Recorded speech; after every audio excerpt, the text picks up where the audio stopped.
Bom dia, pessoal. Estamos aqui iniciando mais um sábado letivo, iniciando aqui o Papo de TI na versão 4. Dessa vez nós estamos com dois grandes convidados, o Lucas e o nosso ex-aluno aqui, o Douglas. O Douglas, ele vai falar um pouquinho para a gente sobre aprendizagem de máquina. O Lucas, logo após, vai conversar conosco sobre a inteligência artificial, né? E é um prazer receber todos vocês. Obrigado, Lucas. Obrigado, Douglas. Obrigado pela presença dos nossos alunos, nossos professores. A Jovalha está aqui conosco, o Fernando está aqui conosco, o Deiler está aqui conosco. Os nossos... Mas quem está aqui? Nós estamos com 63 pessoas aqui na sala agora, porque é difícil de eu enxergar todo mundo, né? O Cleberson está aqui também, nosso professor, o Eduardo também está aqui. Isso aí, se passar batido alguém, vocês me desculpem, tá, gente? O Ricardo está aqui conosco também. Bom, não sei, tem muita gente aqui ainda, é difícil de enxergar. Aí eu vou deixar agora a palavra aqui com o Ítalo e depois com o Dale aí, para eles dar as boas-vindas, sendo nossos coordenadores do curso técnico e também do curso superior, né? O Ítalo do nosso curso superior Sistema de Informação e o Dale do nosso curso técnico. Tem muitos alunos aqui do curso superior e também do curso técnico. É com vocês aí, Ítalo. Bom dia, gente. Tudo jóia? É com muito prazer aqui que a gente recebe aqui nessa manhã de sábado os dois palestrantes e também, né, todos os nossos alunos e professores aí que vão estar participando aqui desse evento. Quarta edição aí do Papo de TI, um evento que espero que continue ocorrendo aí durante muito tempo daqui para frente e a gente tem conseguido trazer aí algumas personalidades para poder palestrar aqui para a gente. O RE teve seus lados negativos, mas um lado positivo foi a facilidade que a gente está tendo agora de estar trazendo pessoas, né, que estão distantes remotamente. O Douglas, nosso ex-aluno, né, tem uma trajetória acadêmica aí impecável, conseguiu estar no intercâmbio aí no Ciências Sem Fronteiras, né, ficou lá nos Estados Unidos, lá aprendendo e turistando durante um bom tempo, né? E hoje ele tá nessa trajetória profissional aí que tá de encher os olhos, né? O Lucas também, pelo currículo dele, que é um profissional fantástico, né? O Lucas tá na Suécia, né? Ou tá no Brasil mesmo? Suécia. Não, muito bacana, viu, Lucas? Eu vi seu currículo aqui, cara, eu falei, nossa... Essa aí, gente, é uma das tendências hoje que a gente está tendo, né? A demanda por profissionais de TI é alta em todo o mundo. Muitos profissionais estão migrando aí para outros países, né? Por questões, obviamente, de qualidade de vida, questões financeiras, né? A remuneração em euro é muito melhor, né? E por aí vai. Muito bem-vindos. Espero aí que a gente consiga ter um evento bastante proveitoso, gente. Com você, Dele. Bom dia, pessoal. Tudo bom aí? O Ítalo resumiu bem aí o que a gente pensa sobre o evento, né? Sobre o que está sendo apresentado aqui para a gente hoje. A minha fala é mais de agradecimento, né? Agradecimento pela presença dos alunos, agradecimento pelo trabalho em equipe dos professores, né, para que esse evento acontecesse. Agradecimento ao Douglas, ao Lucas. O Douglas, eu já conhecia ele de quando ele foi aluno, né? O Lucas, é um prazer estar conhecendo o Lucas, né? Indicado aí pela Geovalha. Então é isso, gente. Agradecer mesmo a presença de todos e vamos aproveitar o evento aí. Agradecer ao Denis, né, por ter deixado com que a gente fizesse esse papo de TI, né? Tem sido muito importante aí nos últimos anos na instituição, quando a gente tem trazido diversos temas relevantes aí para os alunos. Mas é isso, pessoal. Bom dia a todos aí, bom evento para todos. Então, pessoal, beleza, esse evento é nosso, cara, é da escola, fala sempre isso. É um momento para os nossos alunos e a gente ficou muito feliz. Nós estamos no 4º evento, né? Isso é fantástico, é muito legal. Pessoal, rapidinho aqui, só vamos dar as diretrizes para as palestras. As perguntas vocês podem fazer via chat, ok? Ou no final da palestra. Aí fica mais dinâmica a apresentação. O Douglas vai apresentando. Se ele vê no chat lá alguma pergunta que ele queira responder, ele pode fazer. E no final da palestra a gente abre para vocês perguntarem da forma que vocês quiserem. Tanto com o Douglas, tanto com o Lucas. Gel, você levantou a mãozinha, quer dizer alguma coisa? Isso, quero. Gente, primeiro agradecer, né, o Douglas e principalmente o Lucas pelo convite. O Lucas é meu irmão, né? O Lucas é um irmão que eu conheci em 2016, após a morte do meu pai. E eu fico muito feliz porque nós somos da mesma área, gostamos da mesma, né, temos a mesma profissão, apesar de que estamos atuando em atuações diferentes, né? Ele mais na programação, eu como professora, mas eu fiquei muito feliz porque logo que eu fiz o convite, ele prontamente recebeu e quis participar junto com a gente.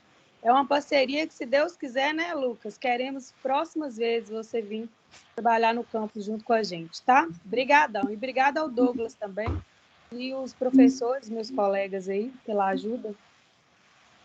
Obrigado pelo convite. Valeu, Gel. Denis, eu tô achando que o chat tá bloqueado também, viu?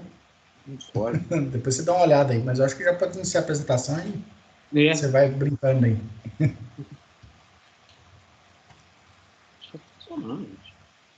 Para mim tá parecendo assim, você não pode enviar mensagens porque não é membro do chat.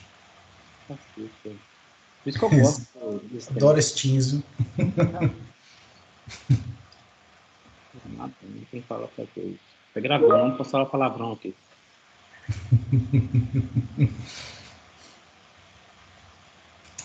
Chat da reunião habilitado.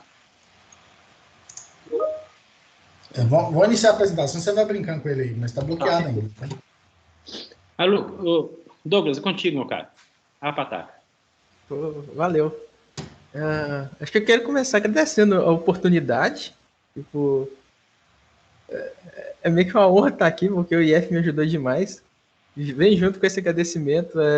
A formação do IF ajudou muito para me chegar onde eu tô, e quem está aí aproveitando pode saber que está em boas mãos e aproveita bastante, que faz falta depois.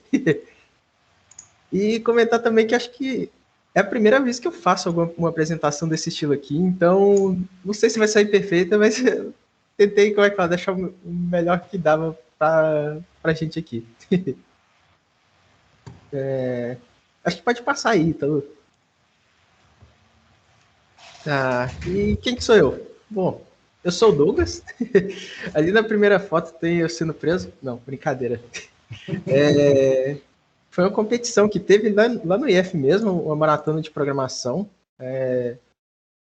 Meu time acabou sendo vencedor, foi muito bom. Eu não perdia uma enquanto eu estava lá, tinha. Questão de oportunidade lá no IF também. Eu e bastante pessoas da minha turma conseguiu ir para o Ciências Sem Fronteiras, aproveitar. E nessa segunda foto aí, é eu e a turma, não a turma do IF, que foi para o Ciências Sem Fronteiras, mas a turma de brasileiros que encontrei lá. A gente foi para Rochester, em Nova York. Deu para aproveitar bastante. Acho que pode passar aí, Ítalo.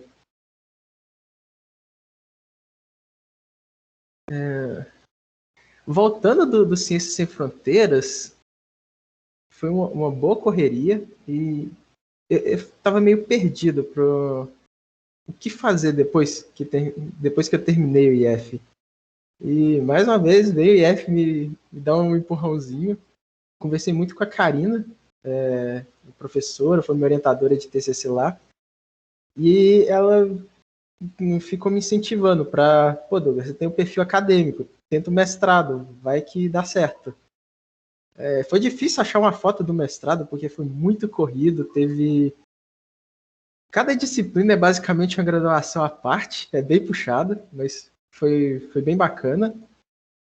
E lá no próprio mestrado teve mais oportunidade. Nessa foto do meio foi quando eu fui para Campus Party, encontrei um grupo de colegas lá, fiz amizade na hora e a gente acabou conseguindo ganhar um campeonato que teve lá, Data for Good, onde a gente propôs uma solução para analisar os dados do ensino público brasileiro e ver onde que valia mais a pena investir e como que esse investimento estava sendo definido, isso para o nível básico e médio da educação. E do mestrado eu praticamente já saí para estilingue. Foi meio que 2 meses antes de eu defender a minha dissertação, eu já estava começando a estilingue. Entre essas duas fotos tem uma coisa interessante que no mestrado, o projeto que eu estava trabalhando já era de interesse da estilingue, já era meio que uma parceria. Então, quando eu estava terminando o projeto, a estilingue já tinha interesse em estar me puxando lá para dentro. Acho que, em resumo, a minha história é essa aí. Tem um pouquinho mais para trás, mas acho que não ia caber aqui, então coloquei só essas partes principais mesmo. A gente pode passar aí, tudo.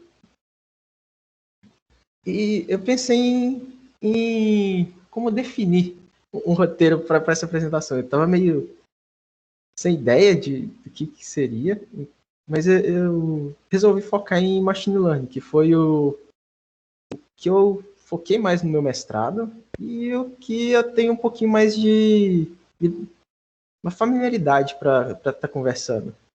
Só que antes de falar de Machine Learning, acho que eu tenho que falar um pouquinho de IA mesmo. Vou tentar não entrar muito na apresentação do Lucas, mas pelo menos o basicão acho que vai ter que ter aqui.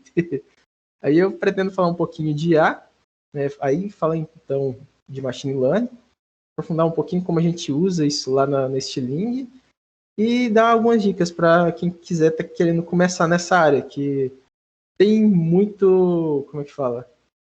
Muita oportunidade ainda. Tá bem no comecinho e tá crescendo exponencialmente.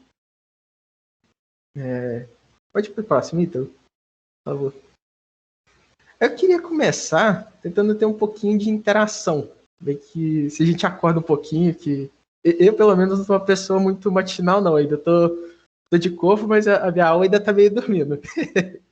Aí eu queria ver com vocês se alguém consegue me falar o que seria inteligência artificial para você. Pode ser no chat, talvez abrir o microfone, eu não sei tipo, como que seria a melhor forma. Você decide, tá? Pode abrir o microfone, do jeito que os meninos quiserem fazer. Liberdade total. Beleza. Alguém tem, como é que fala, algum chute? Não tem medo de errar, não. Pode ir, como é que fala, ser sincero. Abra seu coração.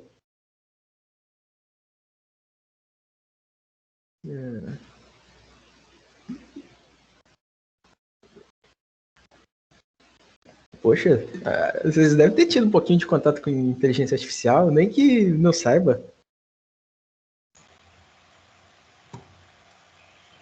Ninguém quer falar, não, gente?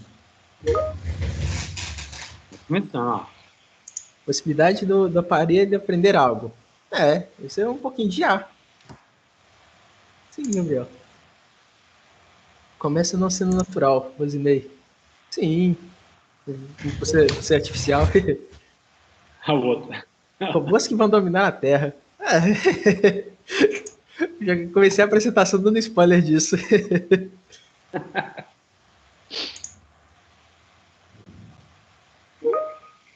Possibilidade de premiar, tipo, o uso que o usuário faz dele, algo do tipo, sim.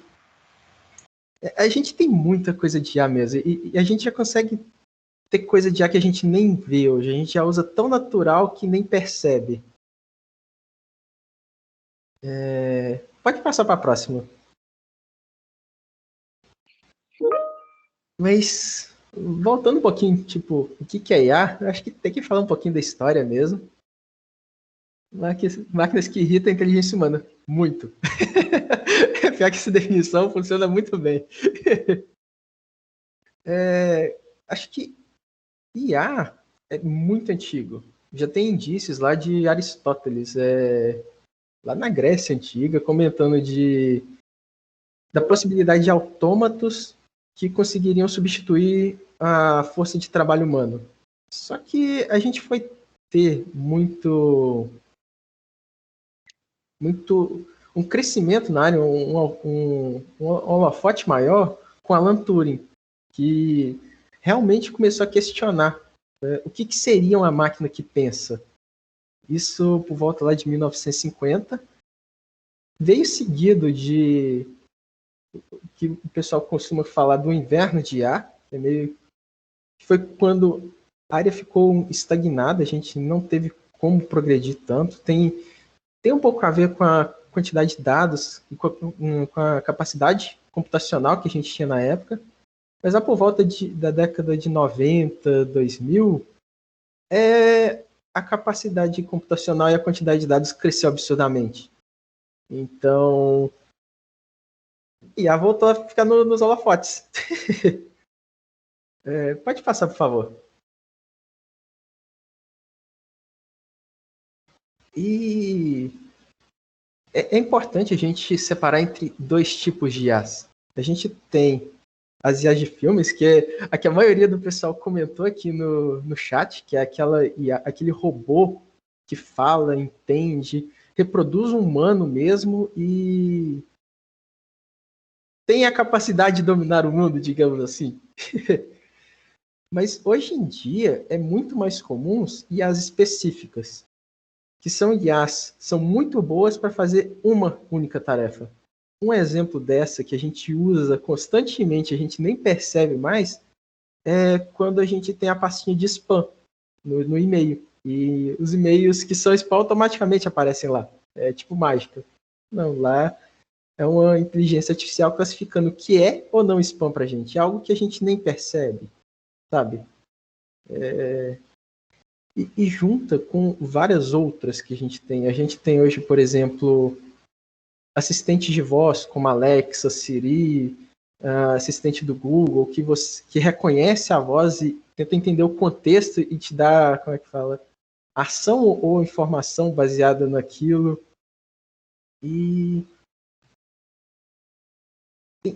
tem várias outras formas dessas IAs específicas ajudarem a gente, porque, querendo ou não, pelo menos hoje a gente ainda está um bocado longe dessa IA genérica, é algo... Estamos aproximando, mas é muito mais de ficção científica mesmo hoje em dia. Pode passar, por favor. Beleza, então a gente... Então tudo é IA ou nada é IA? O que seria inteligência artificial? O que está usando ou não inteligência artificial? Poxa, acho que o vídeo não abriu.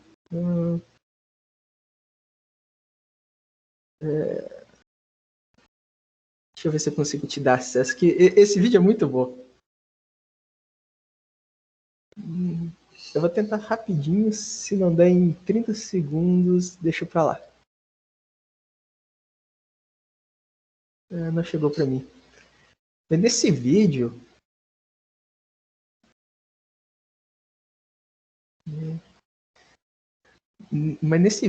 é basicamente um videozinho de TikTok, onde uma moça, bem, como é que fala, séria, ela comenta que de onde que a inteligência artificial chegou e está evoluindo muito. Aí ela bota o celular dentro da geladeira e fala, olha, a inteligência artificial detecta quando eu fecho a porta e desliga a luz. A partir de agora, quanto de energia a gente vai economizar com isso? Então isso aí, não é não. Isso ali é basicamente um sensor ligado no switch. Para tentar ajudar o que é ou não IA, eu estou compartilhando esse link aí, que é um diagrama que você consegue ir seguindo e saber se aquela tecnologia que você tem dúvida se usa inteligência artificial ou não, ela realmente usa inteligência artificial. Depois, se vocês quiserem, a gente pode acessar ele aí e pensa, por exemplo, assistente de voz. Será que ele está usando IA ou não? E qual tipo que ele está usando? Você vai seguindo esse gráfico, ele vai chegar aí sim. Aí você pensa, por exemplo, uma luz que tem um sensor. Você vai ver que não está enxergando de fato e não tem inteligência artificial. Pode passar, por favor.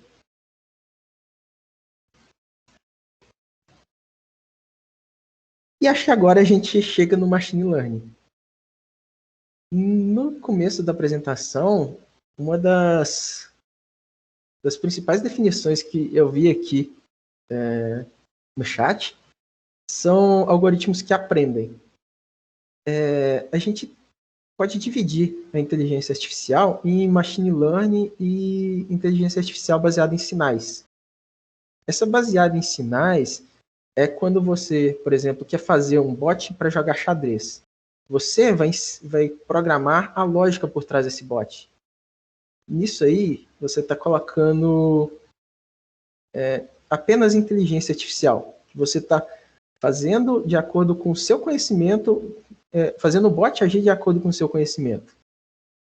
Já machine learning é a ideia de você pegar um bocado de dados, um bocado de 1 milhão de partidas de xadrez, os dados dela, colocar no algoritmo e ele vai aprender a partir desses dados.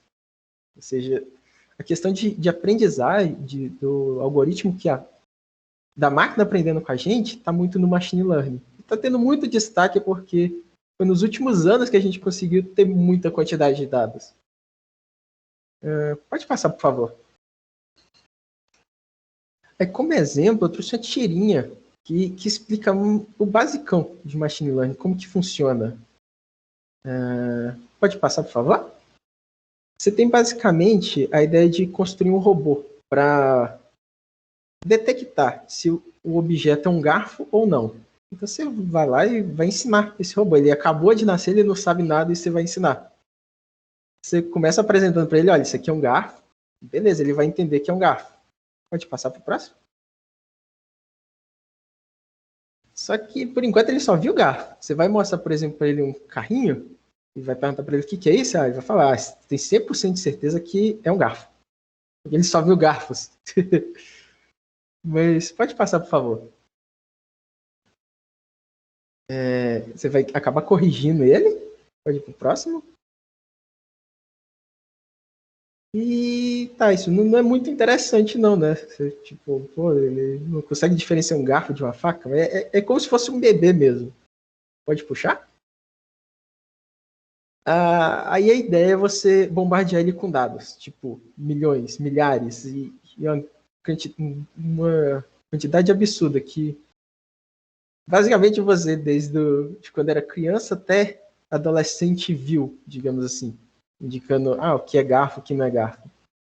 E aí com isso, pode passar, você conseguiria ter um robozinho que agora, poxa, ele entende um pouco, você vai mostrar um garfo para ele e vai falar, poxa, isso aí eu tenho 93% de certeza que é um garfo.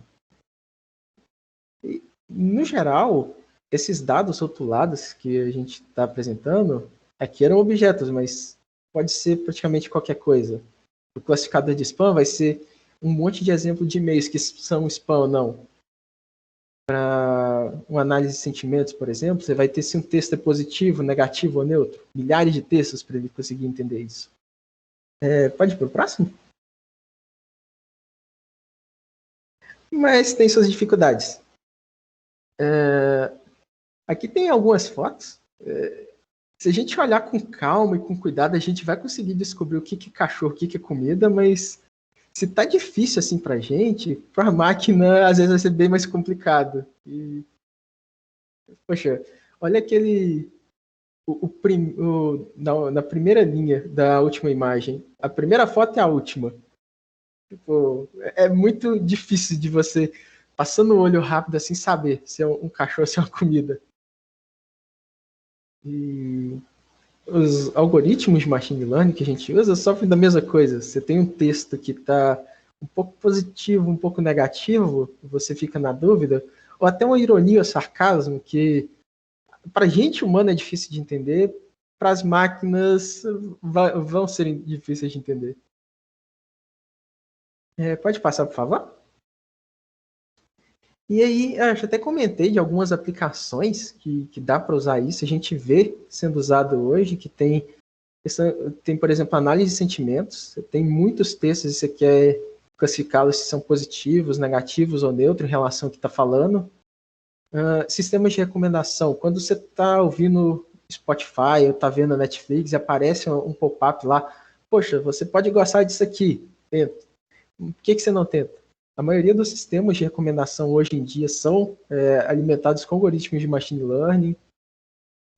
Com a pandemia agora, está tendo muita competição para fazer a detecção de Covid dado um monte de características do paciente e imagens, por exemplo, scans de raio-x do pulmão e do corpo. E isso são só algumas aplicações. Pode passar, por favor? Lá no Stiling, por exemplo, a gente usa para tirar insight de publicações de redes sociais. A gente pode ter, por exemplo, milhares de posts sobre bancos e a gente pode fazer uma análise simples, talvez só pegando a frequência de cada palavra e ter uma nuvem de palavras como essa da direita. Pode passar, por favor? Aí a gente adiciona um pouquinho de NLP, que seria um processamento de linguagem natural, e a gente consegue, em vez de ter palavras, a gente consegue extrair termos, que são grupos de palavras relacionadas. Ao mesmo tempo, a gente tira um monte de palavra que não é importante para a gente, tipo preposição, pronome, isso não acrescenta muito, geralmente, nas análises que a gente quer fazer. Pode passar, por favor? E aí, a gente, lá com o processamento de linguagem natural, mais machine learning que a gente tem no Stiling, a gente consegue tirar algumas coisas um pouco mais fodas. Por exemplo, as relações entre esses termos e palavras. A gente consegue ver, por exemplo, nesse gráfico, que conta corrente está muito associada com dinheiro e agência, mas não está nada associado com aplicativo e conta na central, por exemplo. Esses tipos de insight ajudam a tomar decisões mais fáceis. E quando a gente consegue fazer isso com grande volume de dados e quase em tempo real, a gente consegue evitar alguns problemas. Pensa, por exemplo, que eu poderia, como humano, ir analisar esses milhares de posts. Eu ia gastar algumas semanas, meses, talvez, para montar uma análise desse nível. E a análise que eu montasse, muito provavelmente seria muito subjetiva em relação ao que eu li desses textos e que entendi. Quando eu consigo fazer isso de forma automática e objetiva, a minha análise fica muito mais enriquecida. Pode passar, por favor. E lá no Stiling a gente basicamente faz isso. A gente coleta. Eu acredito que já estamos na casa de 1 bilhão de posts por dia de redes sociais, Twitter, Facebook, LinkedIn, Instagram. A gente casa esses conteúdos que a gente coletou com os desejos dos clientes que a gente tem. A gente tem vários clientes. O foco de clientes da Stiling é principalmente business, são grandes empresas, então você tem Natura, Nubank, Inter, como cliente da Stiling, que usa Stiling para coletar esses dados e tirar insights deles, e a gente faz essa associação entre os dados que é coletado e os interesses do cliente, processando eles com NLP e Machine Learning. A gente consegue pegar muitos posts, organizar eles todos e apresentar, por exemplo, a polaridade daqueles textos ou daquele determinado assunto. Consegue mostrar qual os principais tópicos daquele assunto, por exemplo, ou como que eles estão em relação à rede social, eles estão muito quentes, estão sendo muito comentados agora, ou já está caindo um pouco de uso. Douglas, mas como é que isso ajuda a empresa? Pega, por exemplo, no Teleton, a Stiling fornece o software dela para o Teleton para controle durante toda a sua programação. Isso já tem acho que 3 ou 4 anos. Em um desses anos, a gente estava monitorando, enquanto estava vendo o Teleton, e no meio do programa, assim, a gente percebeu que tinha um tópico que estava crescendo muito em relação àquele momento, e não tinha nada a ver com o Teleton, que era o tópico de aborto. E aquele tópico estava ganhando velocidade, isso em tempo real. No meio do programa a gente viu, opa, isso aqui está crescendo. Poxa, mas como assim, aborto e Teleton não tem nada a ver, a gente não falou nada disso aqui. Mas esse alerta, esse tópico que começou a crescer e que a gente conseguiu ver nesse momento, a gente conseguiu ficar em alerta e descobriu que uma das atendentes que estava no palco do programa naquele momento era pró-aborto. E no programa Teleton, isso poderia ter causado um grande estrago, tanto público quanto para arrecadação do programa, sabe?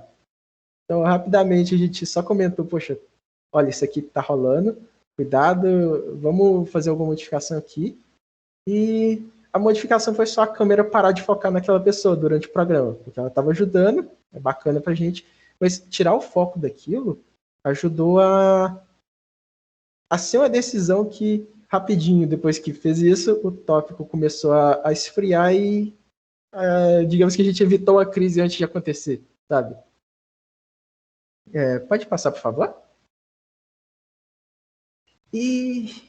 Mas Machine Learning é legal, dá para ajudar, tem muito potencial ainda, mas tem muito desafio. Eu acredito que esses dois primeiros, o Lucas deve falar um pouquinho na apresentação dele, que é o de explicabilidade e curatoria dos vieses de dados, porque muitos modelos a gente coloca e a gente não sabe o que está fazendo direito. A gente sabe que funciona, sabe quão bom que ele funciona, mas não tem ideia de como ele funciona.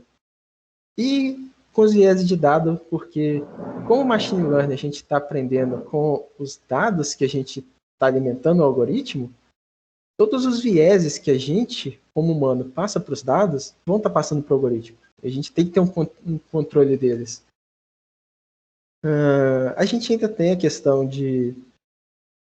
É uma área nova, a gente está só no comecinho, a gente está dando aquela molhada no pé, vendo se a piscina está gelada ou não antes de dar o pulo. E a questão de volume de dados e o custo computacional. Hoje a gente tem modelos como o GPT-3 sendo gastos milhões de dólares para treinar um modelo e isso é só o começo. Então, é algo que vai escalar muito ainda. Pode passar, por favor? E falando um pouquinho da Stiling, porque, vamos deixar um pouquinho para o Merchan também. Eu acredito que a maioria aqui não deve ter ouvido falar dela. É uma empresa relativamente nova, foi criada em 2016, 2017. E ela tem um modelo de negócio B2B, Business to Business, ou seja, ela é focada para negócios. Por esse modelo, a forma como ela presta seus serviços, era bem mais interessante para a gente ficar mais quietinho na mídia. Embora a gente tenha mudado isso desde o ano passado. Ano passado foi quando a gente, de fato, começou a investir em marketing. E a gente já fez alguns projetos, por exemplo, no ano passado, eu participei do time que conseguiu predizer quem que ia ganhar o Big Brother Brasil antes do resultado. A gente pegou os dados do R1, alimentou para o algoritmo de Machine Learning de regressão e conseguiu estimar corretamente qual que seria o ranking das colocadas dessa edição do Big Brother. Até que a gente foi eu e o Dalberson, um colega lá do time, fomos no TDC do ano passado apresentar esse trabalho. A gente tem também teve a ferramenta Vozes da Pandemia, que a gente buscava saber o que cientistas e médicos e psicólogos e profissionais realmente qualificados estavam falando sobre o Covid, porque no mundo que a gente tem hoje tem tanta informação, tanto fake news, que era difícil saber. A gente conseguiu reunir num lugar só fontes confiáveis, mas ao mesmo tempo fontes não formais, digamos assim. A gente estava monitorando Twitter, Instagram, LinkedIn, YouTube, dessas personalidades que são referências na área, mas não tem um grande volume de seguidores, por exemplo. Não tem a questão de visibilidade nas redes sociais. E a gente teve também um projeto com que a gente tentou ver se os textos do Chico Xavier eram ou não escritos pela mesma pessoa. Esse eu vou deixar para depois vocês procurarem, darem uma lida e verem os resultados por si só. Pode passar, por favor? E eu tinha comentado, tá, Douglas, isso é bacana, como é que eu começo nisso aí? Eu acho que só de você estar no IF, você já começou, você já está no caminho legal. É o suficiente? Talvez. Correr atrás pode ajudar muito. Então, eu estou trazendo algumas listas de tópicos interessantes. A primeira tem o Kaggle, que é uma comunidade que tem um conjunto de desafios e de dicas de como aplicar machine learning para problemas reais. E algumas das suas competições têm até prêmios em dinheiros, então, olha aí, talvez o finzinho de semana dá para você brincar um pouquinho e, quem sabe, sair com uma bolada para casa. Tem um podcast com evolução de AI muito interessante também. Eu acredito que se vocês forem ter disciplina de inteligência artificial, se vocês forem ter ou já tiveram, vocês já viram ou vão ver algo bem similar. Tem um mini slide aqui de NLP. Para mim é uma área fascinante, que é de entender, de fato, como que nós humanos escrevemos. É bem importante para machine learning. E eu estou compartilhando também um subreddit no Reddit, que tem uma lista de artigos mais recentes. Então, você quer ver o que está rolando de novo, lá é um bom lugar para acompanhar, digamos assim. Pode passar, por favor? Apareceu a imagem. Beleza. Eu só cortou o link. Depois, qualquer coisa, eu posto aqui no chat para quem tiver interesse. E a gente está com vaga lá no Stiling também. Então, se vocês tiverem interesse, estamos lá. Pode mandar o currículo. Pode falar que eu estou indicando lá. E se vocês já estão no IF, já estão correndo atrás disso, é bem capaz de ter uma boa chance de estar entrando junto com a gente lá. É bacana, tem bastante benefício, tipo, trabalho em casa. Ontem eles mandaram um e-mail perguntando o tamanho do meu pé. Eu não sei porquê, mas provavelmente algum brinde que eles vão estar mandando para mim. E acho que é isso. Pode passar?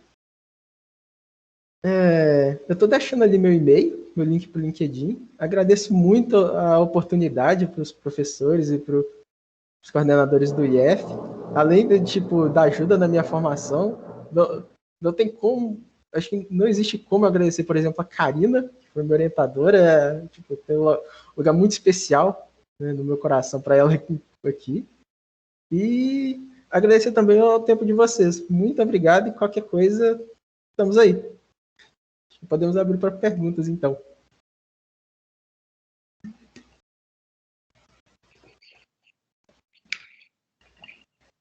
Pessoal, aberto para as perguntas. Douglas, muito obrigado. Fantástica a sua apresentação, sabe? Muito legal. Eu que agradeço. Eu estou nervoso aqui ainda. Você deve estar acordando agora. Estou vendo ali o do Denis, os 6 números da Mega Sena. Pera que esse eu estou planejando ainda. Arruma 6 números, só quero 6. Se acertar 5, eu estou bem.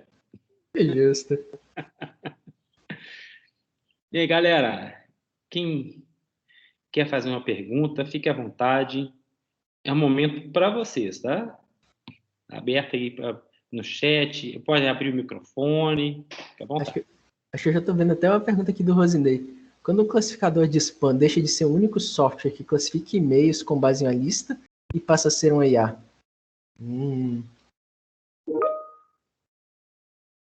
Isso é meio subjetivo. Eu diria que ele passa a ser um IA quando ele passa a poder raciocinar um pouco. Um exemplo, você pode ter, por exemplo, uma lista de pessoas que estão enviando spam. Beleza, isso você só está ligando e não está sendo um IA de fato. Mas a partir do momento que você começa a implementar uma lógica, por exemplo, essa pessoa enviou... Eu acabei de processar 5, 10 e-mails muito parecidos dessa mesma pessoa. Tem uma similaridade 95% mais. E eu passo a adicionar ela nessa lista, eu já consigo julgar que ela seria um IA. Mas é algo, como é que fala, meio subjetivo ainda.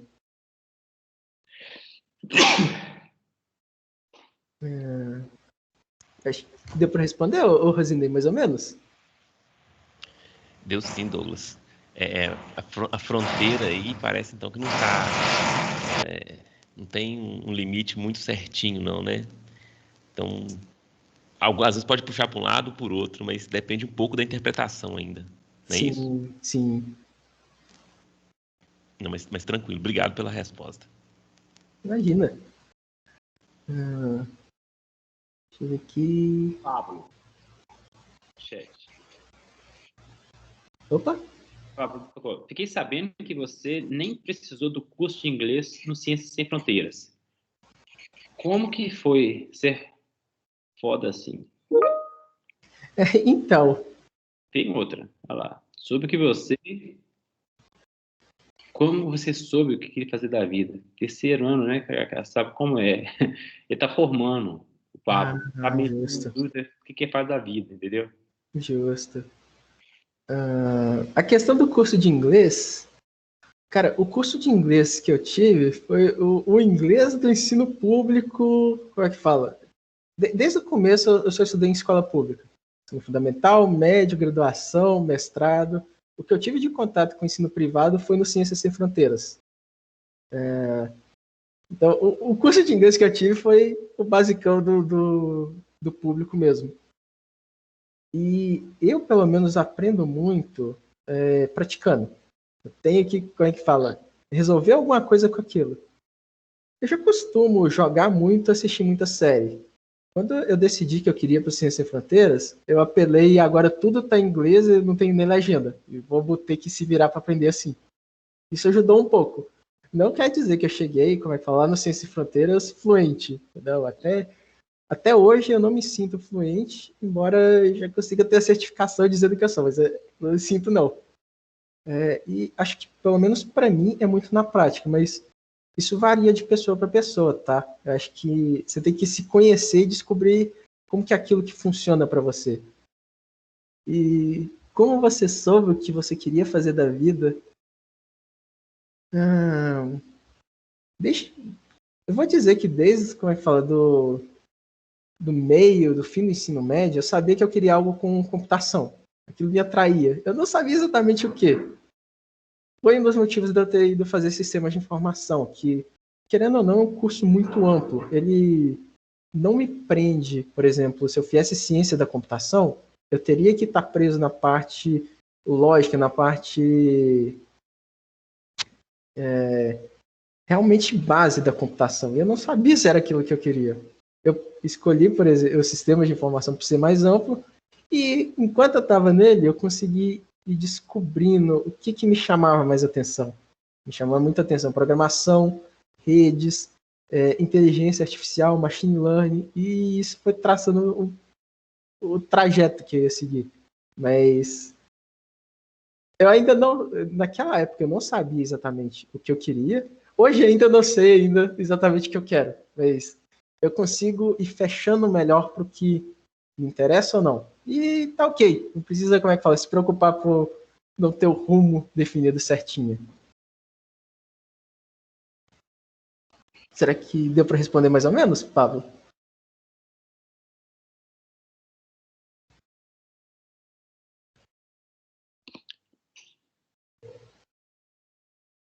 O Arthur colocou tudo aqui, ó.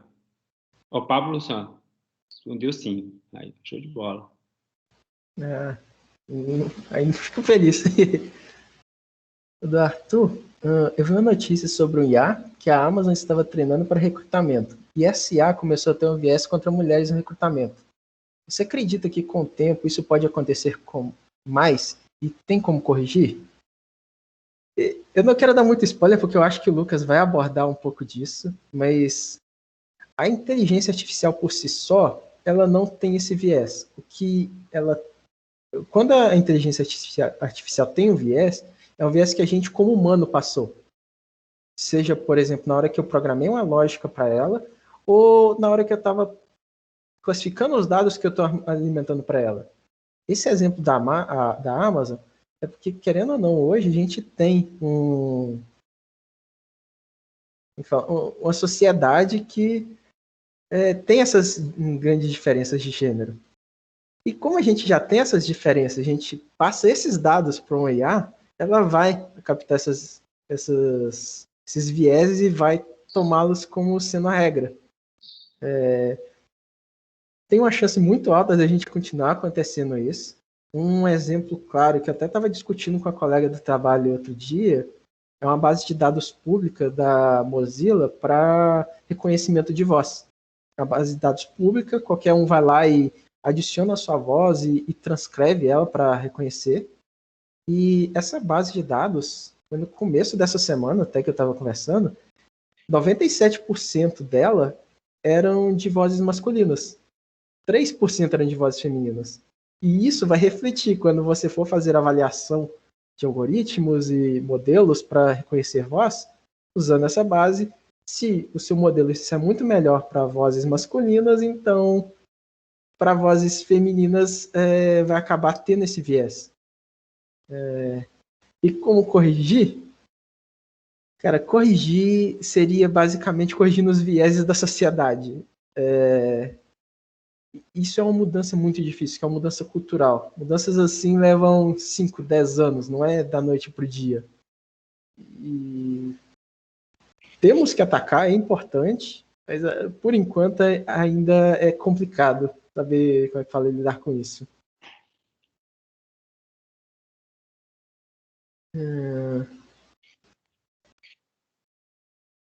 Tem outra pergunta da Olga. É difícil conseguir o Ciências Sem Fronteiras? Na época que eu fiz, não era, como é que fala, impossível, mas não era fácil também não. Hoje em dia, acho que o programa foi descontinuado, eu não tenho certeza. Mas é quase, como é que fala, é certo que não tá mais funcionando não. Embora, se você, como é que fala, tem interesse em fazer o intercâmbio, o Ciências Sem Fronteiras foi uma oportunidade incrível, mas tem várias. Se você segue, por exemplo, as páginas do Fulbright, agora eu não vou lembrar, mas a do Fulbright, que foi, como é que fala, o que estava intermediando o meu intercâmbio, eles têm oportunidades abertas para, digamos, todo o povo brasileiro e para fazer o intercâmbio, digamos, em vários países. Não é tão amplo quanto Ciências Sem Fronteiras, mas são oportunidades e dá para fazer. Correr atrás dá para fazer.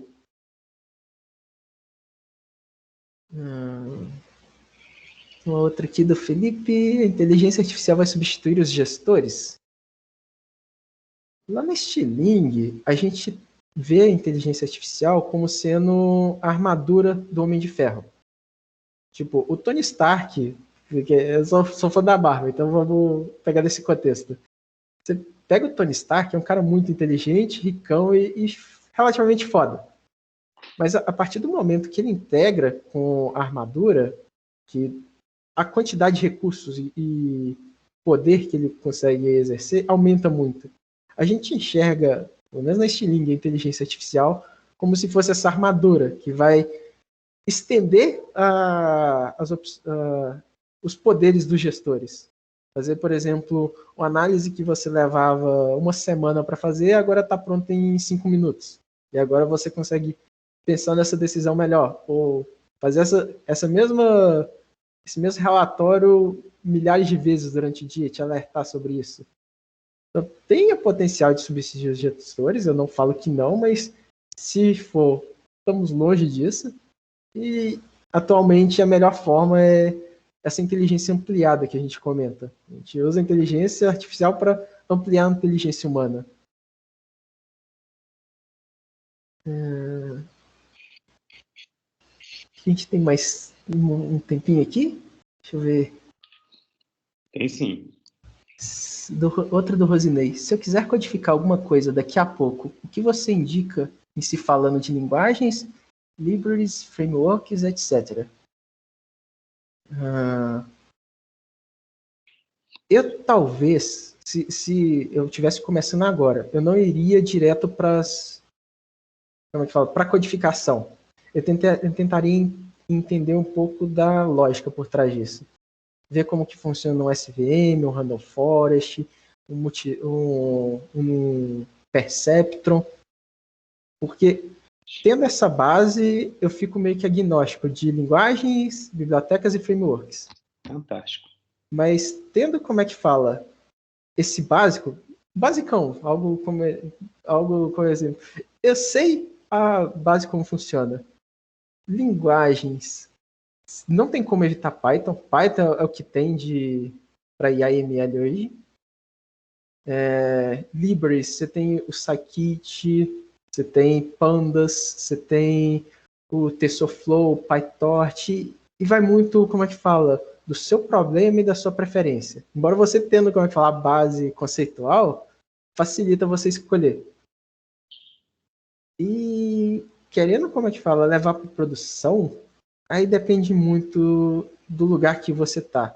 Por exemplo, lá na Stiling, o pessoal de IA puxa mais para o Python, mas o pessoal de desenvolvimento, que é o que a gente leva em produção mesmo, digamos assim, puxa mais para o Java. Então, uma grande framework que a gente usa lá, por exemplo, é Spring, que facilita muito o desenvolvimento de tudo. Isso é interessante que você falou, tá? Você ficar, tipo, agnóstico de tudo, sabe? E Sim. na minha área, na engenharia de software, eu vejo muito isso. O cara fala de Scrum, fala de Kanban, fala de Lean, e, tipo assim, usa o framework Kanban, o método Kanban, o framework Java, o framework não sei o quê. Só que a base dele, o pessoal deixa de estudar e percebe que, de repente, por exemplo, ali a lei de Little, ela pode ser aplicada fora do contexto do Kanban, usando dentro do Scrum, por exemplo, e dando resultados muito melhores. Ou seja, você está usando o quê? A técnica que está embutida do Kanban dentro de outro framework que não tem nada a ver, mas que os resultados são fantásticos. Sim. Isso é muito legal. Muito legal mesmo. E querendo ou não, linguagem, biblioteca, framework, isso muda com o tempo. Hoje tá Python, amanhã, não sei, tá Go, tá... qual que era aquela outra que estão usando muito Kotlin? Não sei. E se você tem o básico, você consegue, como é que fala, improvisar as outras. E... acho que tem mais uma aqui. Como está sendo mitigado os riscos de IA na inferência da empregabilidade dos humanos? Essa pergunta é difícil.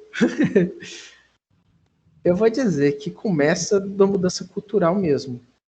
Por exemplo, na Stiling, a ideia é ter um ambiente bem acolhedor e bem livre de preconceitos.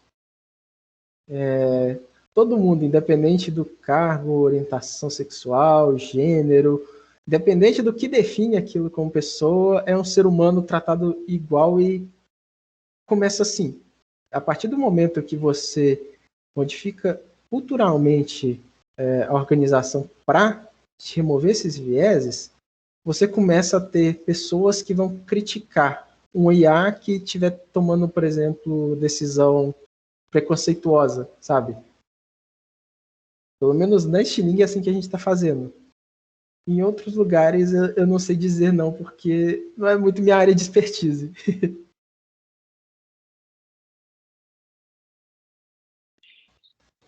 Galera, mais alguma dúvida?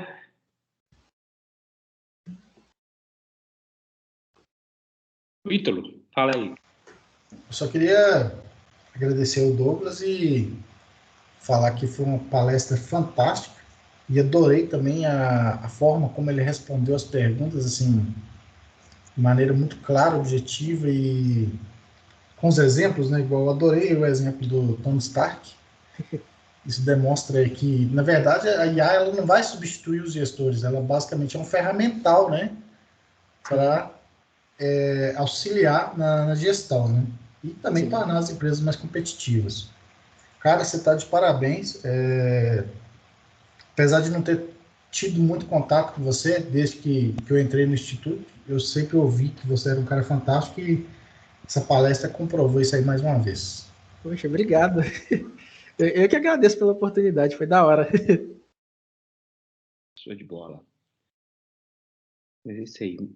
Douglas, em nome aqui de toda a equipe, te agradeço, fundo do coração mesmo, que foi um momento riquíssimo para a gente, para os nossos alunos, e que futuramente a gente estreite esses nossos laços e que se tiver alguma novidade, alguma coisa bacana para mostrar para a gente, que de repente a gente faça uma nova edição aqui desse webinar para poder trazer conteúdo de qualidade para os nossos alunos.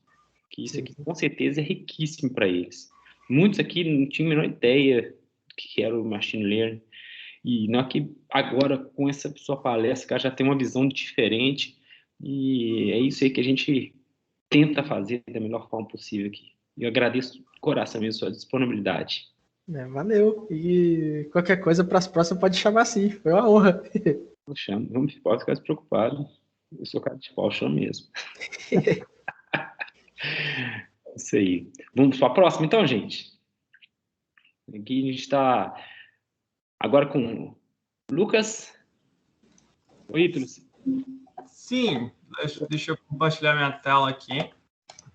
Tu vai parar lá dele lá.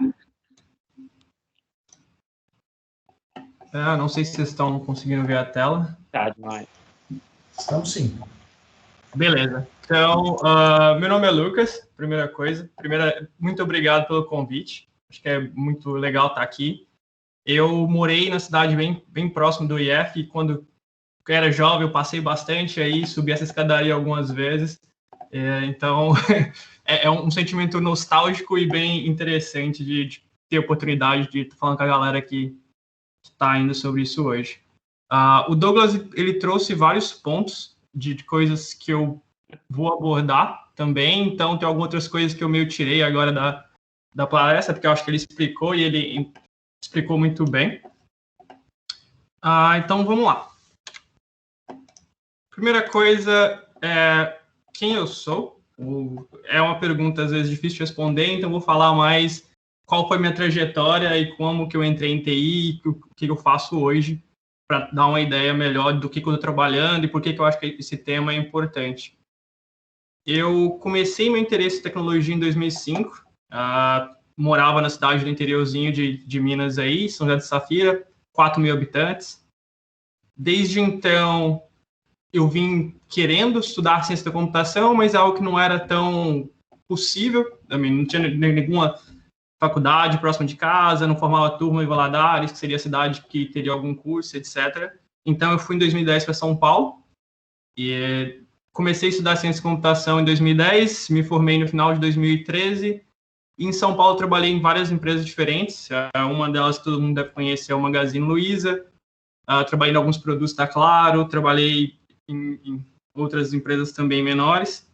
Em 2017, eu vim para a Suécia pela primeira vez. Então, eu vim para cá em 2017, trabalhei aqui por quase 2 anos, me deu uma loucura, decidi voltar para o Brasil. Tentei empreender no Brasil um tempo, depois eu decidi voltar para cá no começo da pandemia. Então, eu voltei para cá no final do ano passado, e eu estou aqui desde dezembro novamente, não sei até quando vou ficar. Mas o que eu faço hoje eu trabalho numa empresa de investimento. Ela é uma empresa onde ela coleta fundos de várias outras empresas e ela pega esse dinheiro e ela investe na compra de outras empresas para gerar mais dinheiro a longo prazo. E com isso, nós criamos uma plataforma que nós usamos AI para identificar quais são as empresas que valem a pena o investimento. Então, a gente coleta vários dados dessas empresas, notícias, dados financeiros, dados do time da empresa, pessoas que trabalham na empresa. A gente compara esses dados com outras empresas no mercado, a gente compara como que uma empresa está crescendo em relação a outras, e dado isso, a gente decide tomar a decisão de investir ou não. Eu acho que um ponto bem interessante que o Douglas falou é que a gente vê AI da mesma forma. É uma ferramenta para auxiliar os investidores que nós temos na empresa. Assim, é um trabalho muito importante, porque a gente está falando de investimento aqui de um valor mínimo de 50 milhões de euros. Então, qualquer decisão, ela tem que ser realmente bem pensada.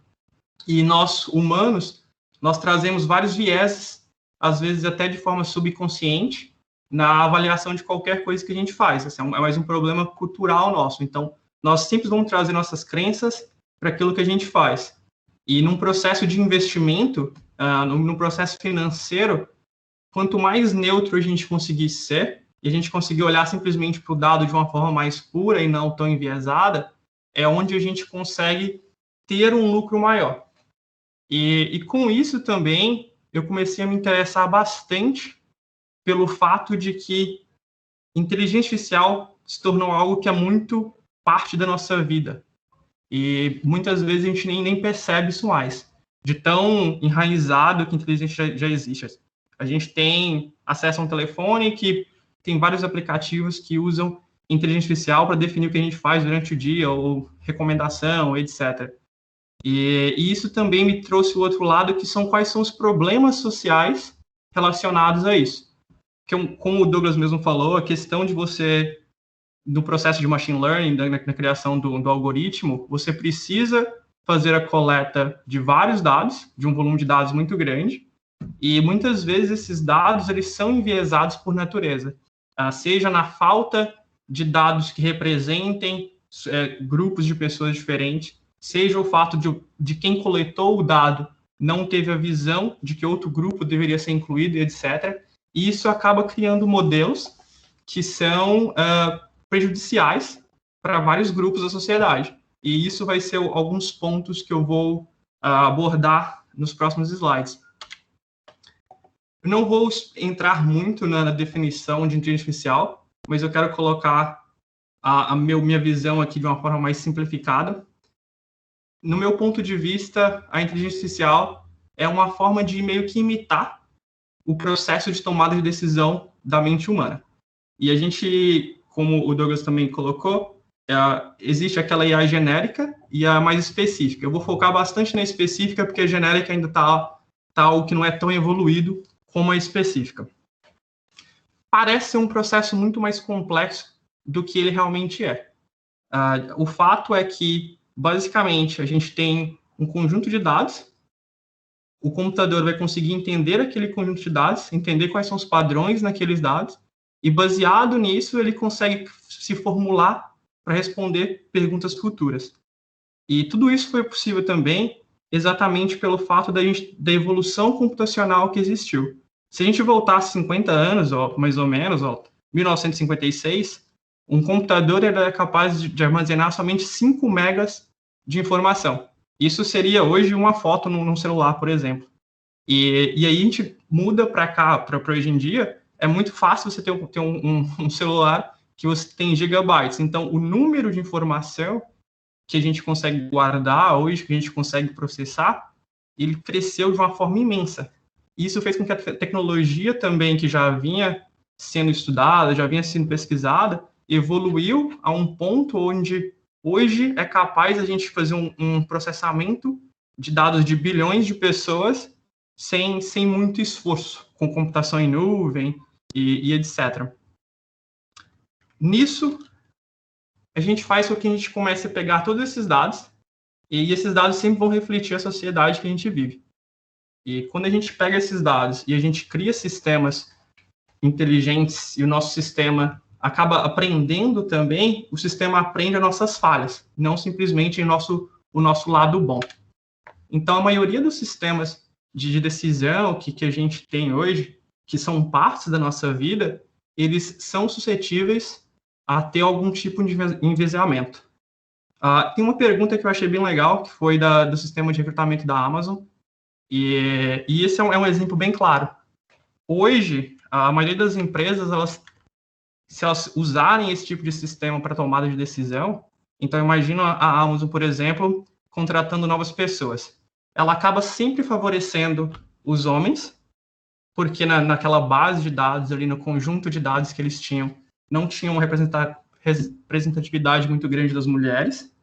E no futuro, isso acaba sendo uma bola de neve, porque eu favoreço os homens, contrato mais homens, meus dados acabam tendo mais homens, e eu só continuo esse processo, e acaba sendo muito prejudicial para as mulheres nesse caso. Acontece muito também em questão de crédito bancário. Então, alguns bancos criam o que eles dizem lá, seu ranking, né, seu score de crédito, ou seja, o quão fácil vai ser para você ter acesso ao empréstimo, ter acesso a um juros que é mais interessante, ter acesso a um sistema que é mais justo, financeiramente falando. E uma vez que os dados que eles usam são dados enviesados, acontece muito de, por exemplo, um casal que viveu junto a vida toda, poderia ir no mesmo banco, e eles têm uma conta em conjunto, e os dois teriam acesso a empréstimos diferentes, em nível de juros, em nível de valor aquisitivo daquele empréstimo, etc. E isso é porque quando a gente começa a usar o sistema inteligente de uma forma onde a gente não para entender de fato o que está acontecendo, onde a gente não está analisando qual que é o resultado daquilo, ou quais são os problemas que aquilo está trazendo. Aqui tem algumas notícias que afetaram legal a mídia, e uma delas, por exemplo, é o fato de um hospital que ele fazia uma análise de risco. Então, assim, baseado numa pessoa com alguma doença, você chegava no hospital, você está doente, e você poderia ser oferecido um tratamento continuado ou não. E nesse hospital, ou os hospitais que estavam usando isso, eles estavam prejudicando pessoas negras, porque eles usavam nos dados um modelo meio que financeiro. Eles falavam assim, olha, eu vou oferecer um tratamento continuado, mas também somente se a pessoa tiver uma condição financeira melhor. E aí, quando a gente volta um pouco na história e a gente sabe que as pessoas negras foram mais prejudicadas ao longo da história pela falta de escravidão e todos os outros problemas sociais, isso faz com que os dados também refletam isso. Então, os dados provavelmente têm mais pessoas brancas com mais dinheiro, e a partir do momento que eu uso esses dados, eu só estou automatizando um problema que já existe. Então, transformando um problema da sociedade num problema ainda maior. Porque existe também o fato de a falta de entendimento de um sistema inteligente faz com que as pessoas não entendam por que aquilo está acontecendo. Então, pode ser que várias pessoas negras foram rejeitadas ao longo do tempo, mas mesmo assim ninguém questionou. E não questionou porque era muito difícil entender a escala que era aquele problema. Porque é um computador, certo? Ninguém imagina que um computador vai ser racista, homofóbico ou machista. Você vê um computador, você não consegue ver a maldade no computador, porque, de fato, o computador não tem esse tipo de preconceito. O que tem são simplesmente os dados que a gente usa. E isso vai em vários níveis. O sistema judiciário, por exemplo, americano, por um tempo eles usaram casos de reincidência. Então, se você cometeu algum crime, eles executavam um software e o software iria dizer qual seria o risco de reincidência para você ter direito ou não à fiança, por exemplo. E isso prejudicava várias pessoas negras, porque a taxa de crimes cometidos por pessoas negras eram maiores. Então, quando a pessoa negra cometia um crime, ela acabava sendo marcada pelo sistema como um alto risco e não tinham direito a uma fiança, por exemplo, de um crime menor. Enquanto a pessoa branca, pelo fato de o dado não mostrar aquilo, acabava tendo muito mais acesso a um sistema de fiança ou não ficar preso, etc. E tudo isso traz consequências a longo prazo que acabam sendo invisíveis. Porque se a gente prende mais pessoas negras, a gente solta mais pessoas brancas, a gente continua fazendo a roda daquele racismo estrutural rodar, e a gente cria mais problemas com o tempo. E isso vale para vários tipos de sistemas hoje que usam inteligência artificial, sistemas de recursos humanos, a contratação, sistemas de reconhecimento facial, que são sistemas geralmente que não são muito bons em reconhecer faces de pessoas negras, ou até mesmo tem alguns sistemas usados para vigilância pública, então aquele sisteminha que tem a câmera está reconhecendo alguém, e quando alguém é suspeito ou não, ele pode ser abordado pela polícia. Isso teve um caso, acho que na Inglaterra, onde eles testaram esse sistema, e esse sistema estava parando 90% das vezes pessoas negras. E acabava assim, que às vezes a pessoa está indo no caminho para a escola, fazendo alguma coisa, e ela tem que passar por aquela experiência traumática, porque o sistema de inteligência, que deveria ser inteligente, está marcando ela como um risco para a sociedade. E isso vai em outros níveis também. Um exemplo que eu coloquei aqui antes da palestra, eu fui no Google e eu peguei um exemplo porque eu sei que o Google Translate é um clássico exemplo de como os dados refletem a sociedade. Eu mandei traduzir do inglês para o português e eu coloquei lá: a doctor, a nurse, a janitor, a teacher, a student.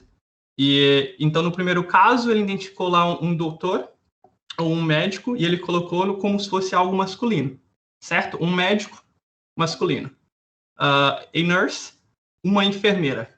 O engraçado aqui é o seguinte: quando eu escrevi em inglês, eu estou escrevendo de uma forma que ela é neutra em questão de gênero. Eu não estou falando ele é um doutor ou ela é uma enfermeira. Eu estou falando simplesmente de forma neutra do inglês e a combinação de palavras.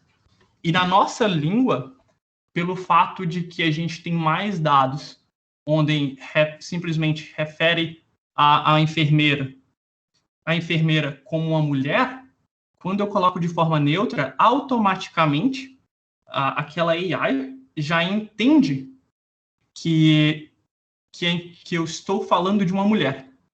E imagina agora se eu estivesse usando esses dados, por exemplo, para fazer a tradução em algum sistema, e eu usasse essa tradução no futuro para tomar decisões.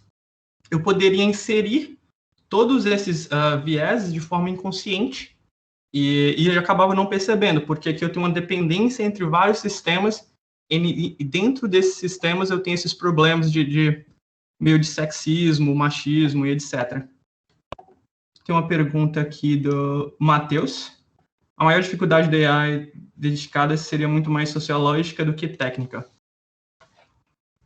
Creio que sim, sim. Porque hoje a forma ainda que a gente usa AI, e até o que eu vou falar mais na frente, é que a gente usa os dados da forma que eles são. Então a gente tenta pegar o mundo da forma que ele está hoje e a gente tenta refletir isso no sistema. E a gente poderia ser muito melhor se a gente começasse a tentar olhar para o mundo como a gente acredita que ele deveria ser. Então, se eu quero um mundo com a equidade de gênero maior, um mundo que cada diferença possa ser respeitada, eu tenho que tentar transformar e criar esse mundo. Não simplesmente automatizar o mundo que já existe, e é um mundo onde eu vou estar simplesmente aumentando ainda mais o gap entre os dois lados. Qual seria a solução para esse caso do Google Tradutor? A solução nesse caso do Google Tradutor, ela é muito difícil.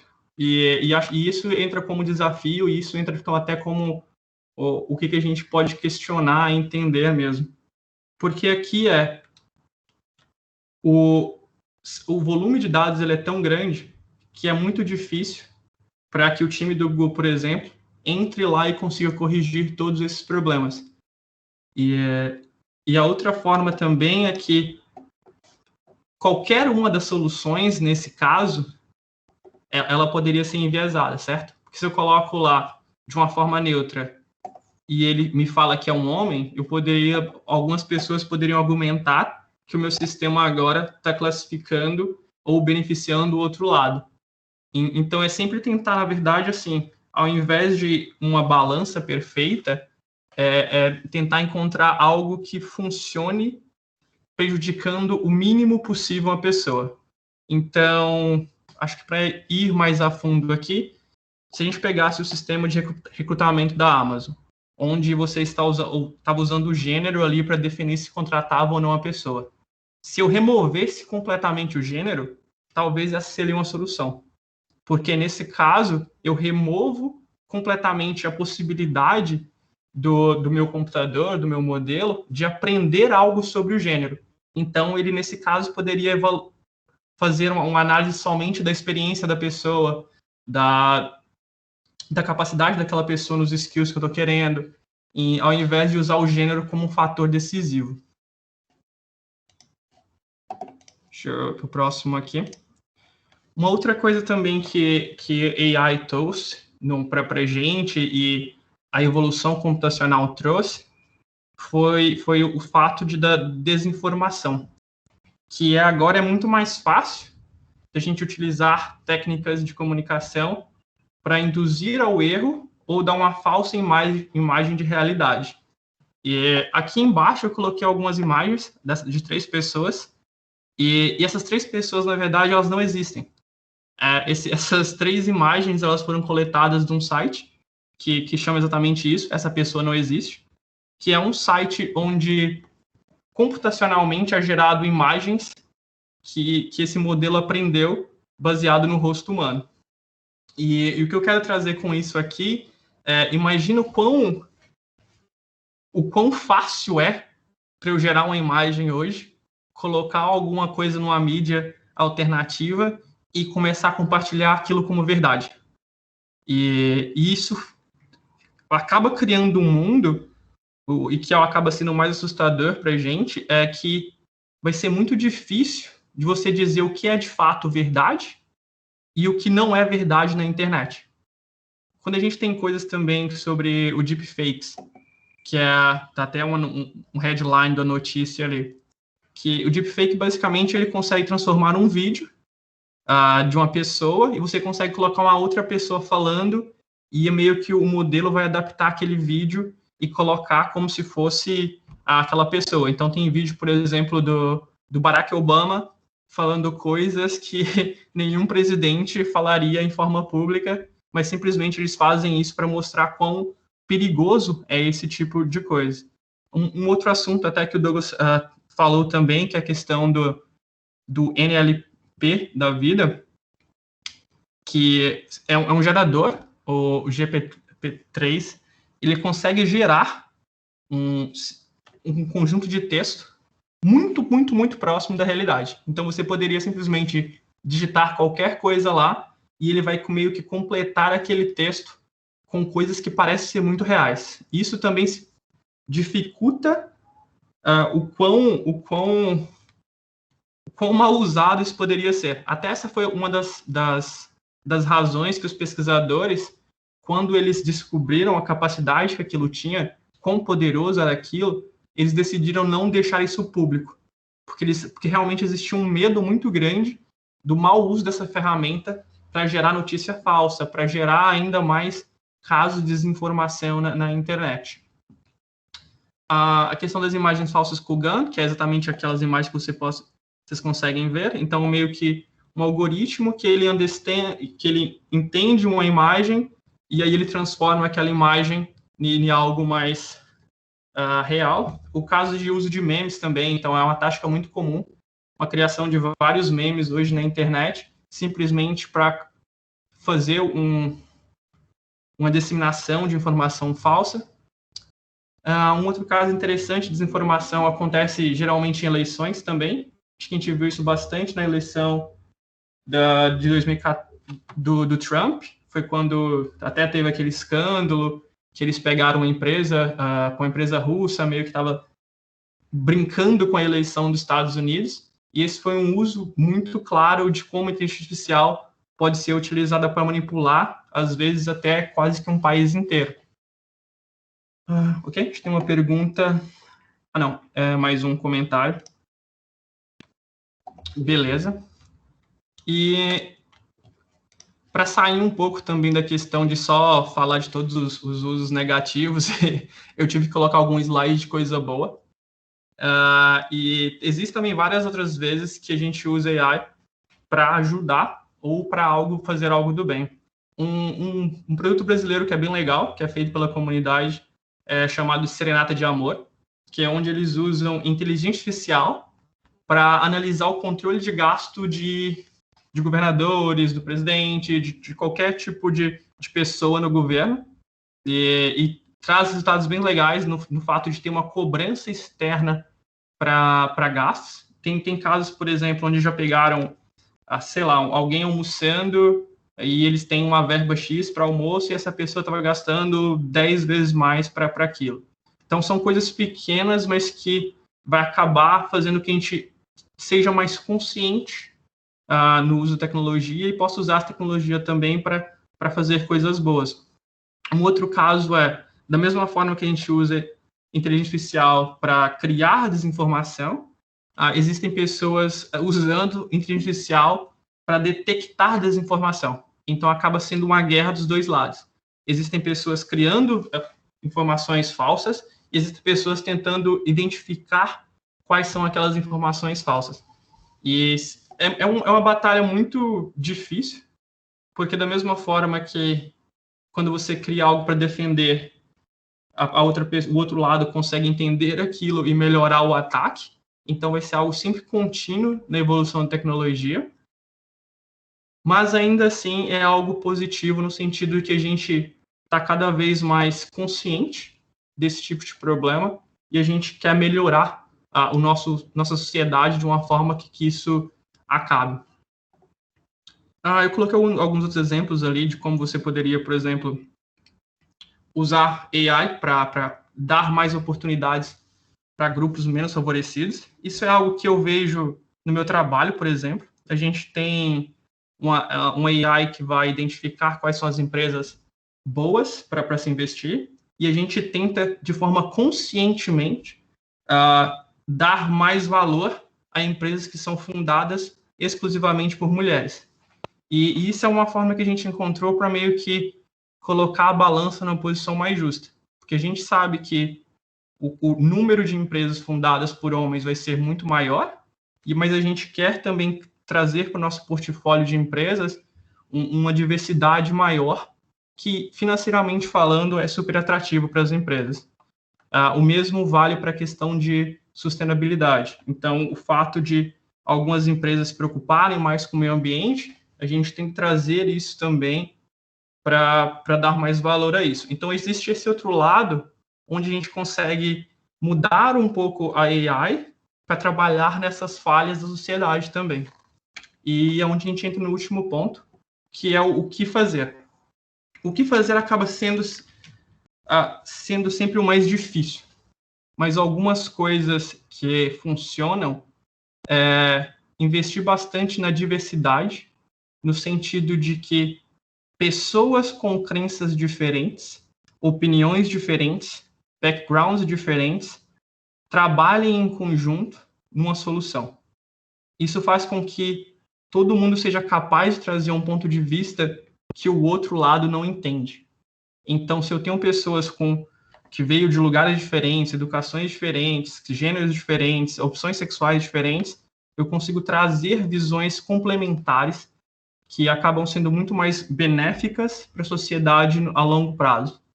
Então, a outra coisa também é o acesso à educação, à conscientização. Então, cada vez mais falar sobre o problema é muito importante. É muito importante a gente tentar educar as pessoas para que elas entendam as diferenças alheias e elas entendam também como algumas decisões prejudicam outros grupos. Ter um combate também que sai um pouco da tecnologia, mas volta um pouco para a tecnologia. Como o Douglas falou, que na empresa mesmo eles tentam criar modelos que respeitem todas as opiniões, opções, crenças, etc.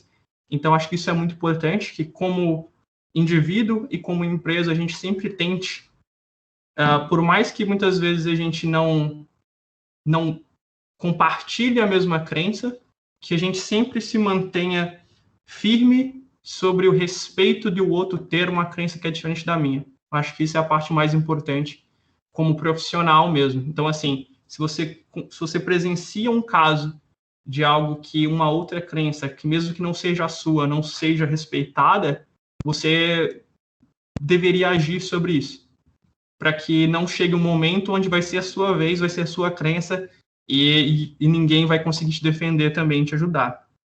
E a outra parte que eu acho que é a mais importante é sempre pensar no que deveria ser, não no que é. Eu quero pensar como que eu queria um mundo, não como o mundo é hoje. Então, se eu estou construindo um sistema de AI, eu tenho sempre que pensar nisso. Que o futuro eu imagino dessa forma. Não simplesmente coletar os dados que refletem todas as falhas que nós temos hoje e transformar isso numa forma automática que o sistema vai ficar repetindo. O que eu trago para hoje é isso. Acho que a minha ideia era muito mais instigar aqui um debate, uma discussão, ao invés de trazer algo muito técnico para vocês. E acho que o Douglas também trouxe muitos pontos importantes que eu pude simplesmente remover e não ter que explicar tanto.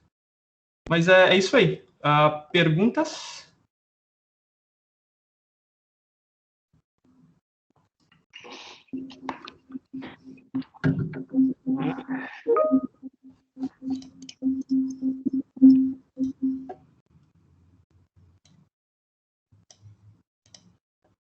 Fábio, o Facebook eles estão desenvolvendo uma ferramenta de engenharia reversa para identificar e determinar a origem de fakes.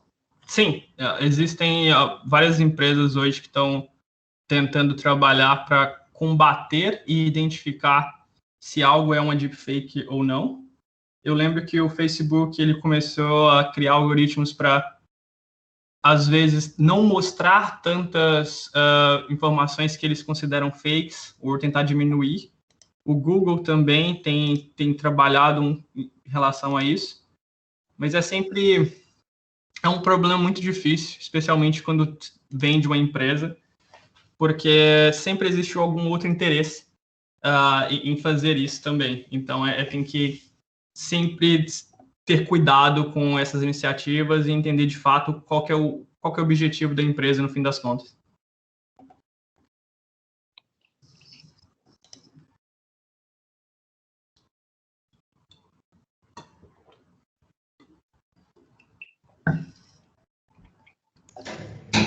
Lucas, vamos dar um chat aqui em casa, tá um pouco de barulho, mas eu vou tentar perguntar aqui, desculpa o barulho. Você apresentou aí a questão desse problema aí do racismo, do sexismo, né? Existem hoje medidas sendo tomadas aí para minimizar esse fato? E se existem, quais são?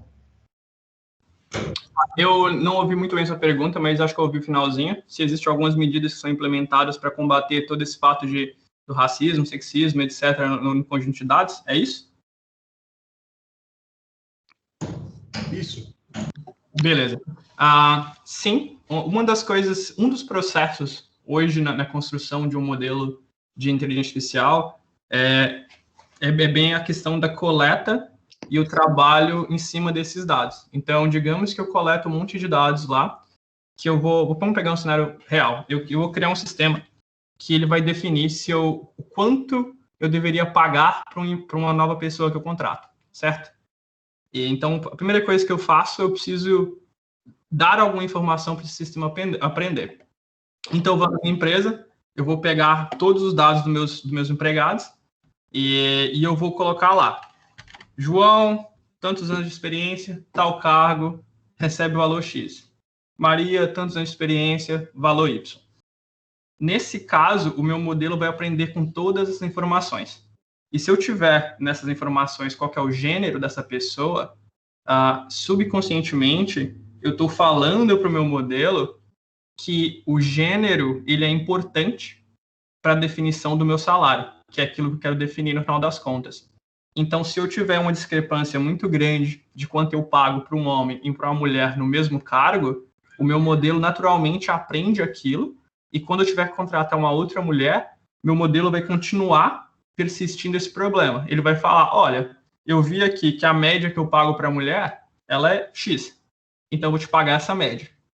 Enquanto se eu tiver uma abordagem diferente, onde, por exemplo, ao invés de eu ter o gênero, eu olhar simplesmente para o cargo ali de forma simplística e para o tempo de experiência, quando eu contratar uma outra pessoa, o meu modelo vai tentar achar algo que encaixe nos dois mundos. Ele não vai, de um dia para a noite, começar a pagar o mesmo tanto para a mulher que paga para o homem, mas a longo prazo, ele vai cada vez mais diminuindo esse gap. Então, ele vai conseguir, a algum ponto, melhorar isso. Então, a forma de minimizar esse impacto é exatamente ter um ótimo trabalho, que é o que eles falam que é na engenharia dessas categorias, né, dessas features, desses dados. E isso faria com que o entendimento de fato do que está sendo coletado e como aquilo está sendo usado é o que vai determinar qual que é o resultado daquele modelo. Como você enxerga... Tem outra pergunta aqui da Luana. Como você enxerga o futuro da IA na sociedade? Quais caminhos nós iremos tomar para evitar os problemas já existentes? Eu tenho uma visão positiva, e eu acho muito pela nova geração também. Eu acho que a internet, por mais que ela tenha traga várias coisas que eu entendo como negativas, existe também um acesso à informação maior do que nunca. Então, cada vez mais as pessoas têm acesso a opiniões que são diferentes. Isso faz com que você consiga enxergar um mundo que, às vezes, você não enxergaria algum tempo atrás, antes da internet.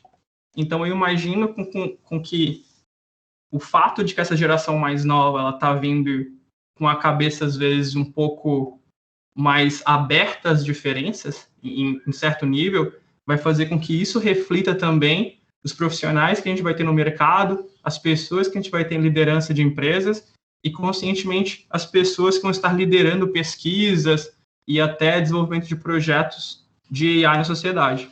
Então, eu vejo de forma positiva.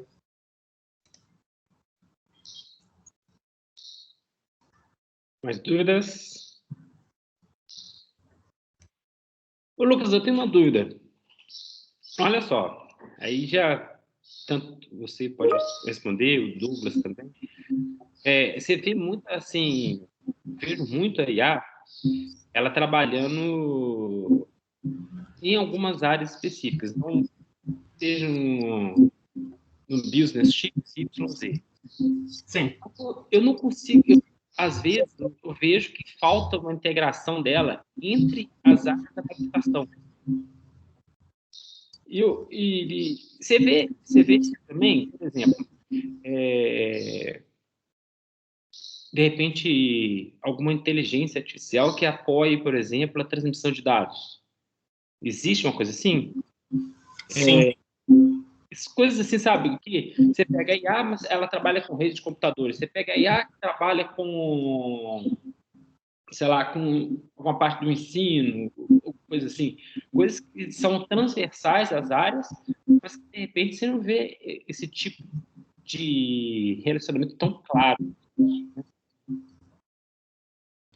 Eu não consegui ouvir muito bem, mas eu acho que um ponto que você falou, que é a questão da AI fazendo mais coisas, às vezes, um pouco mais técnicas. Foi isso? Isso. Tipo, a integração entre diferentes áreas. Eu vejo isso acontecendo num outro nível.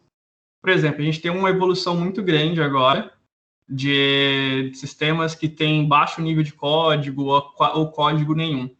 E esses sistemas cada vez mais estão usando AI. Então, eu vi até recentemente um sistema que você pega uma imagem qualquer, você cola essa imagem nesse sistema e ele vai transformar aquela imagem em um site funcional para você.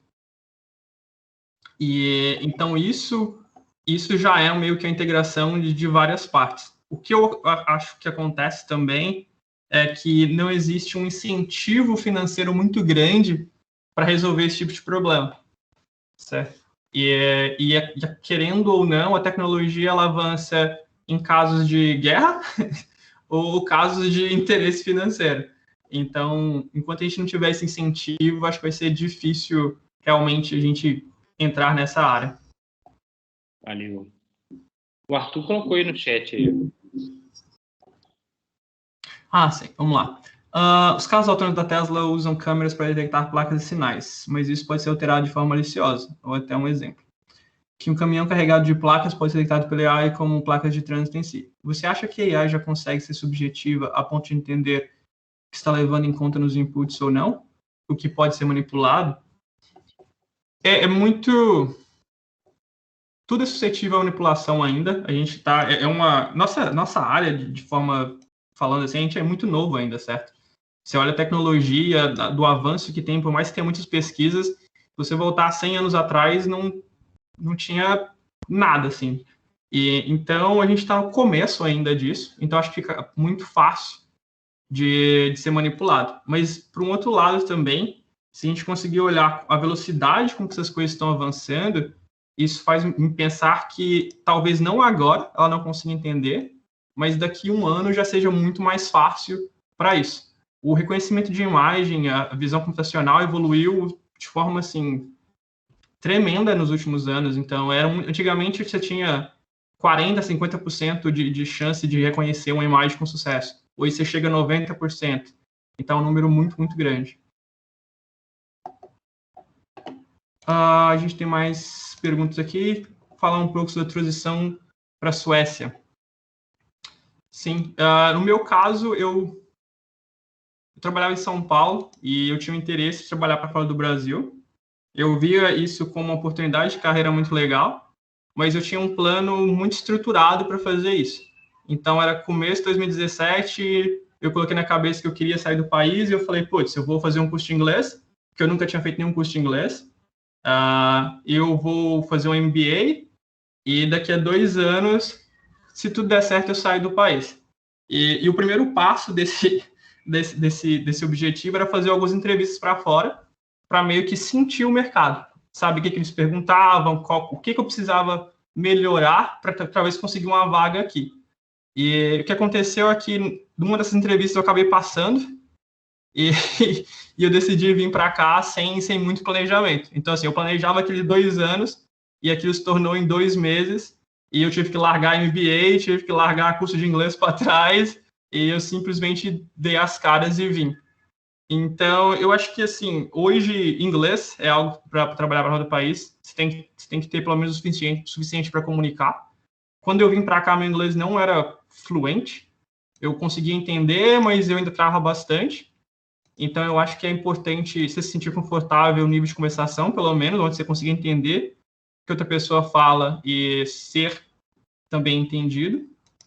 E tentar também olhar o mercado. O mercado, por mais que pareça ser um processo super complexo, ele acaba pedindo pelas mesmas coisas em vários países. Então, tem vários conjuntos de tecnologias, conhecimentos que você pode aprender, que ele vai abrir um leque de oportunidade para você muito grande. E hoje, com acesso à internet, é muito fácil fazer isso. Eu posso simplesmente ir no Google aqui, ou no LinkedIn da vida, pesquisar vagas na Suécia, e eu vou ver o que as empresas estão pedindo. E a partir disso aí, eu consigo criar um plano de estudo pessoal, onde eu consigo atender esse mercado. E isso vai me dar mais possibilidade.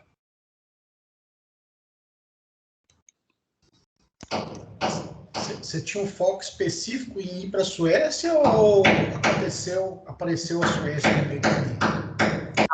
É uma história muito engraçada, porque eu queria ir para a Alemanha. Eu tinha amigos que foram para a Alemanha, então eu queria ir para um país onde eu conhecia pessoas para ficar mais fácil a adaptação. E eu lembro que eu entrava no LinkedIn da vida e eu saía aplicando para vaga na Alemanha.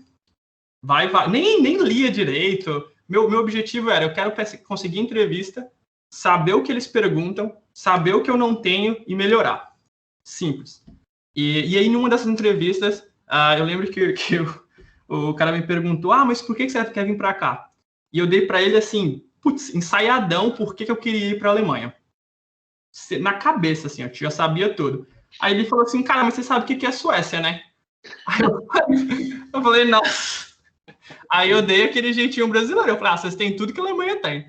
Então, e acabou que eu acabei passando para essa vaga em específico, e foi quando eu vim para cá. Então, assim, não tinha o foco na Suécia, eu queria ir para fora, e Suécia acabou acontecendo. A segunda vez que eu vim para cá já foi um pouco mais, hoje já é muito mais tranquilo para mim encontrar um trabalho fora por ter tido essa experiência antes. Então, na segunda vez, eu estava trabalhando no Brasil, trabalhei para algumas empresas suecas de forma remota, e aí quando eu decidi que eu queria voltar para cá, eu simplesmente conversei com os meus clientes e eles, tipo, beleza, a gente banca todo o processo. E aí voltei para cá. No caso, você tem que pegar visto, teve tudo isso. É muito, assim, a Suécia acaba sendo um dos países mais fáceis nessa parte burocrática. Eu tenho uma amiga minha que ela acabou de ser aprovada para cá, e aí, geralmente, assim, o processo de visto é muito fácil, demora 3 semanas, eles já, tipo, foi aprovado, não foi, e tá numa crescente muito grande do mercado brasileiro agora. Então, as empresas internacionais começaram a ver nosso mercado como algo atrativo. Então, tá muita gente saindo do Brasil e indo para a Europa, especialmente agora na pandemia. Tem uma outra ali, mas acho que é o Douglas respondendo a pergunta. Como foi minha adaptação na Suécia? Acho que no comecinho era mais difícil. Tem algumas coisas que são estranhas para a gente aqui. Fora a parte da sociedade e o clima, é muito frio no inverno, mas seu corpo adapta muito rápido, então depois que você aprende a conviver com isso não é um problema. Mas ainda tem algo que para mim, pessoalmente, mesmo depois no total de quase 3 anos aqui, eu não consigo adaptar, que é a luz do sol dos meses mais quentes ficar até 11 horas da noite. Então, dá 11 horas da noite, tem um sol ali ainda, e meu corpo fica louco, porque ele fala, cara, é de dia, não vou dormir. E ele nasce às 4 da manhã. Então, eu tô 3 semanas acordando às 5 horas da manhã, porque meu corpo simplesmente vê uma luz e fala, opa, é dia. Então, meu corpo ainda não adaptou essa questão de ter o sol num horário muito louco. E o que acontece também é que no inverno é o contrário. No inverno escurece 2 horas da tarde e o sol nasce lá para as 10 horas da manhã. Então, você tem uma quantidade de luz de sol muito pouca. E aí é a mesma coisa, eu durmo pra caramba. Meu corpo fala, opa, soninho. Então, essa parte ela é mais difícil de adaptar.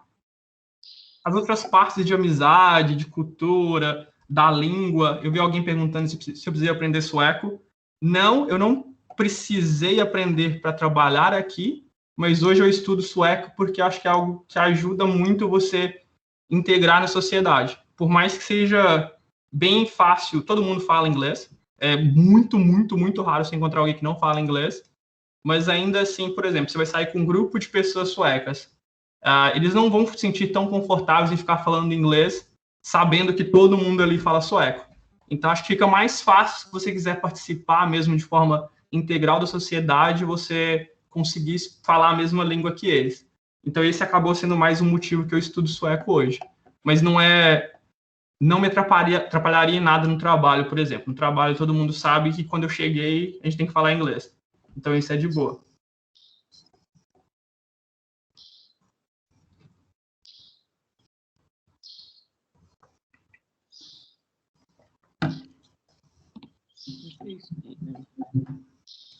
Dúvidas, gente? Mais perguntinhas?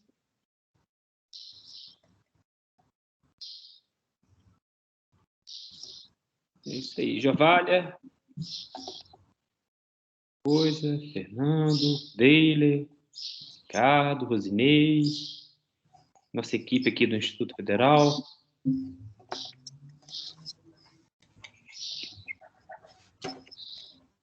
Fala, chefe Ítalo. Gente, muito obrigado. Acho que foi bem legal estar aqui com vocês. E próximos que tiverem também, compartilhe o link, a gente vem nem que seja como ouvinte. Bem interessante. Ô, Lucas, foi muito bom receber você aqui, né? E essas palestras do Papo de TI, elas têm 2 objetivos, né? Um deles é poder ter uma discussão mais técnica relacionada à capacitação, né? E um outro que eu acho bastante importante também é esse papel motivacional, né? Que a gente sempre tenta mostrar para os nossos alunos.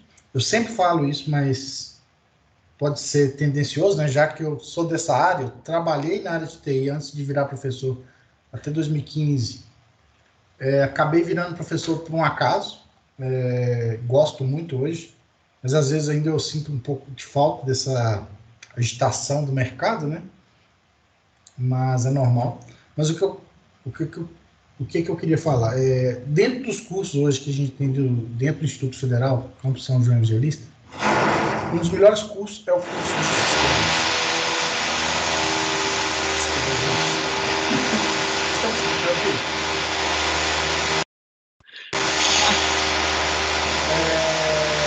Estão me ouvindo? Ou não? Não, né? Então, eu vou escrever no chat.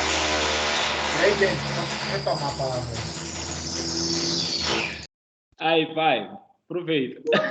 Home office. Engraçado demais, gente.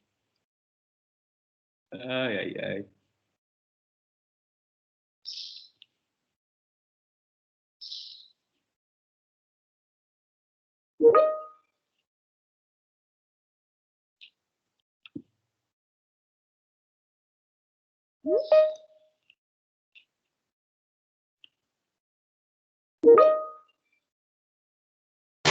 Ô, Denis, pode falar aí, porque aqui vai ser difícil.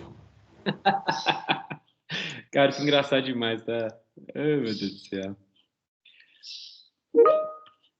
Tá colocando aqui o chat muito fechado.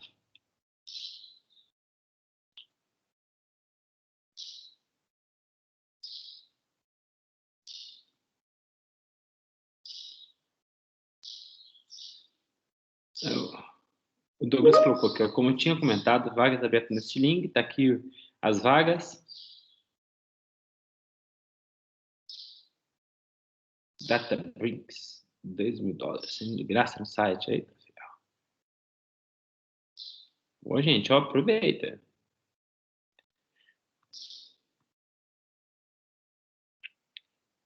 Eduardo, que é nosso professor aqui também, colocou show de bola. Parabéns, Douglas e Lucas. Foi um momento, complemento do outro. Essa questão do racismo e sexismo é importante em qualquer área. Tá bom? Ver a IA se preocupando com isso. Top demais. Legal. Aí o Ito chegou a Ricardo, nosso professor também. Obrigado, Douglas e Lucas. Sucesso sempre. Aí, Ricardão. Obrigado pela presença.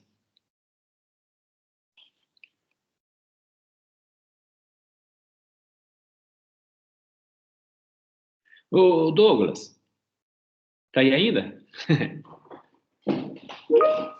Tá sim? Deixa eu te falar. Você já pensou em voltar para os Estados Unidos? Passou na tua cabeça assim, igual o Lucas está lá na Suécia, você terminou o mestrado, você quer saber negócio? Vou dar um pulo pro Google. Vou dar um pulo pro Google.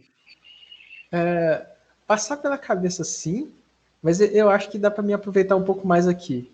Tipo, querendo ou não, ainda tô começando, ainda falta um bocado de experiência. É algo que é muito, como é que fala, forte lá fora. Você ter uns 3, 5 anos de experiência bem definidos, bem relacionados com a área, é um diferencial muito bom, sabe? Ah, sim.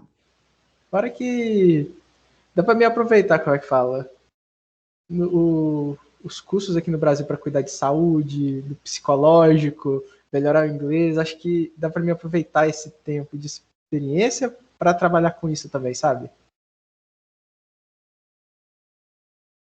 Show de bola, velho. Só aproveitar também, já que a gente entrou um pouco nesse assunto, eu deixei alguns links. Um link é um dos processos que eu faço eu tento ajudar o máximo possível de pessoas que querem vir para outro país. Então, eu escrevo bastante sobre isso, eu gravo algumas coisas, tenho algumas parcerias com algumas empresas que fazem contratação e etc. E então, eu deixei um link aí do meu blog. E quem lá você consegue encontrar qualquer forma de me achar na internet, etc.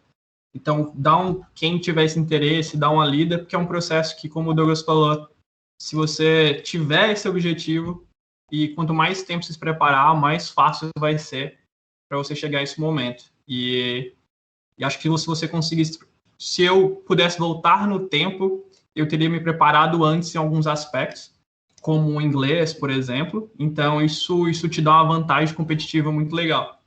Então, dá uma olhada lá, quem tiver esse tipo de interesse.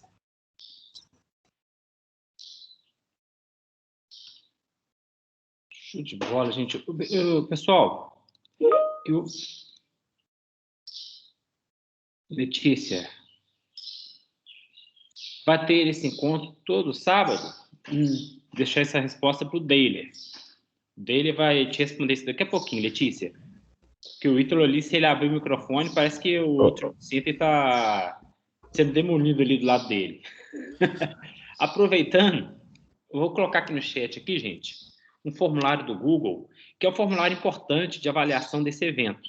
Esse evento ele é para vocês, estudantes aqui do nosso curso, e é importante que vocês indiquem para a gente temas de interesse de vocês, a satisfação do nível do nosso evento, para que a gente possa sempre melhorar, ok? Então, por favor, acessem esse link aí, ele vai estar aberto aqui durante esse período. E outra coisa, gente, a plataforma Deutsche, ela já liberou o certificado de presença, tá ok? Vocês já devem ter recebido aí no e-mail de vocês o link para poder estar baixando esse certificado. Perfeito? Deila, contigo. E aí, Denis. Pessoal, o que a gente fala, né? Eu sempre falo nas primeiras aulas com os alunos, né? Que eles escolheram a área certa, né? A gente pôde ver aí, né? Através das palestras do Lucas, do Douglas, e aí surge às vezes um medo, né? Dos nossos alunos. A gente está fazendo um curso no interior. Será que quando formar, tem muito aquela questão do aluno achar que ao sair do instituto, principalmente os alunos do ensino técnico, que tem que procurar grandes centros para estudar, mas que isso é possível você conseguir se destacar, né, conseguir bons empregos, estudando no interior, né, a qualidade do curso oferecido. Então, a questão de emprego, vocês nunca vão ficar sem emprego, a não ser que não queiram trabalhar, né? Então, é a área certa. A gente vive o futuro, né? Que tanto já se falou. No futuro vai acontecer isso. Não, a gente vive o futuro. Hoje, tudo que a gente imaginava, por exemplo, funções no celular que não existiam em 2018 e que existem hoje, você fala assim, mas como isso não existia em 2018? Ou seja, a gente está vivendo o futuro. Em relação ao que foi perguntado aí sobre se a gente terá esses encontros todo sábado, infelizmente não teremos encontros todos os sábados, mas nós temos ainda mais 3 sábados durante esse ano para encontros parecidos. Não serão um papo de TI, né? Mas talvez a gente pode pensar numa nova edição, né? Para esse ano, mas isso a gente tem que discutir ainda. O nosso próximo evento provavelmente será, a gente vai trazer alguns ex-estudantes, né, para compartilhar com vocês, alunos, a experiência deles após o Instituto, né? O que eles estão arrumando da vida, o que essa galera conseguiu. E acho que vai ser muito interessante que vocês assistam, que vocês participem, né? Para que vocês saibam que o Instituto oferece uma formação gratuita e de qualidade. Que vocês têm muita chance de conseguirem muitas coisas boas, empregos bons. É claro que, como o Douglas falou, depende também do seu esforço. Você tem que correr por fora também. Mas é isso. Só mesmo agradecer aí ao Lucas, ao Douglas, aos professores, aos alunos que estão presentes aqui nessa manhã de sábado, né?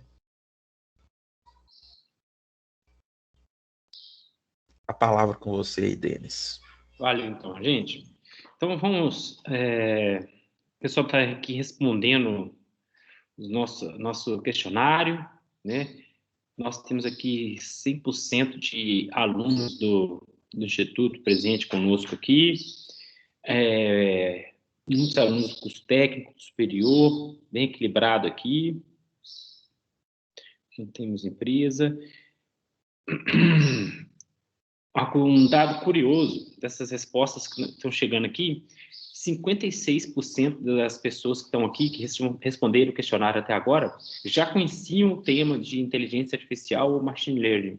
43% não conheciam nada, né? Não conheciam o tema. E algumas insights aqui para novas edições aqui do Papo de TI. Nós temos banco de dados, desenvolvimento de jogos, empregabilidade, custo TI no Brasil e no mundo, Big Data. Big Data é quente, coisa boa. Como conseguir emprego nessas áreas? Morar fora, redes sociais, 5G, DSN, Docker, Kubernetes. O que é isso?